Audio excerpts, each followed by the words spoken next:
Let's take a look at the spaces between the words when we're coming to the system of tithing, which is mentioned in the Old Testament, in Leviticus, Numbers and Deuteronomy, part of the Torah of the Old Testament.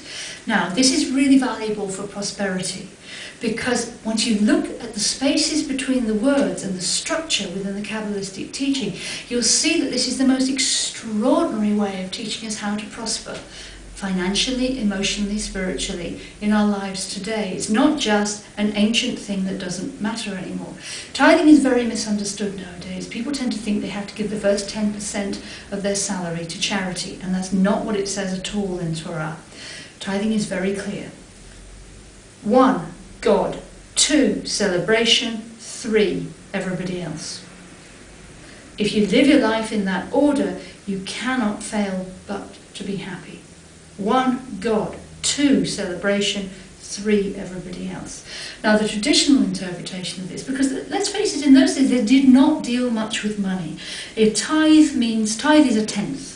So it was a tenth of your increase. And for most people that would be a sheep, a lamb perhaps, the best of the flock, or it might be some chickens, or it might be some fruit from your tree, whatever it was you used to trade. If you had money, yes, fair enough. But the idea then was that the first gift of any income that you got, of any sort, or any increase that you got of any sort, went to God.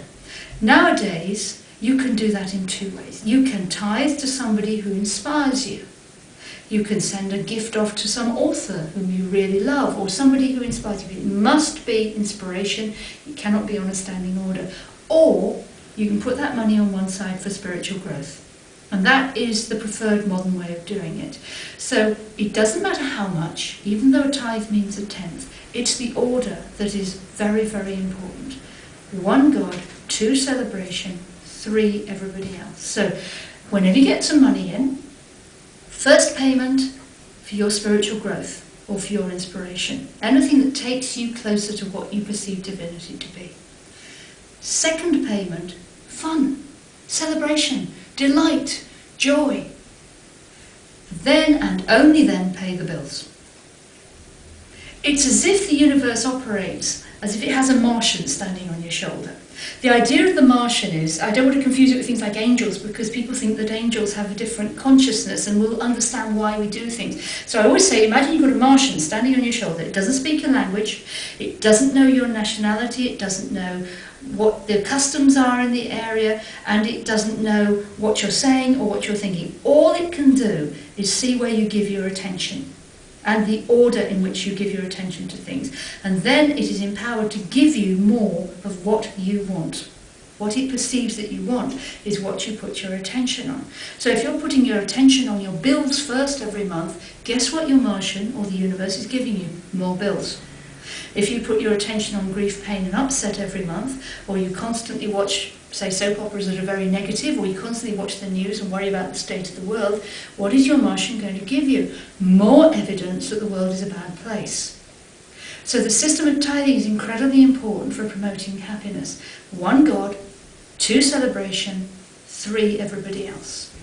I say that again and again. 1, God. 2, celebration. 3, everybody else.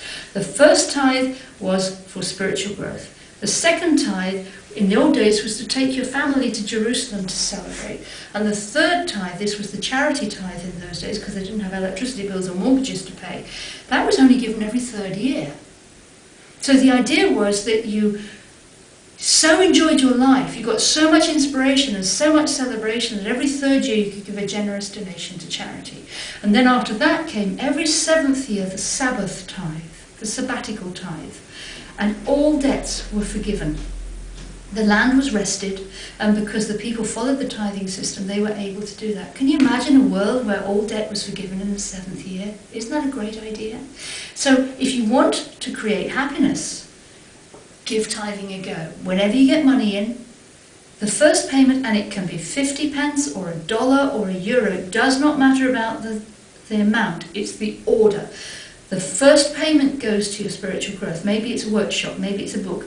Maybe you had to put it in a beautiful little pouch somewhere and save up for the workshop you want to do. That's fine, but put that money there and make the commitment to it. Second, celebration. Fantastic. Bar of chocolate, bunch of flowers, bottle of wine. Go out to the movies. Take your lover out. Go see somebody you love. Go and have a wonderful day out. Whatever it is, it's for you to celebrate the glory of life. 3, pay the bills.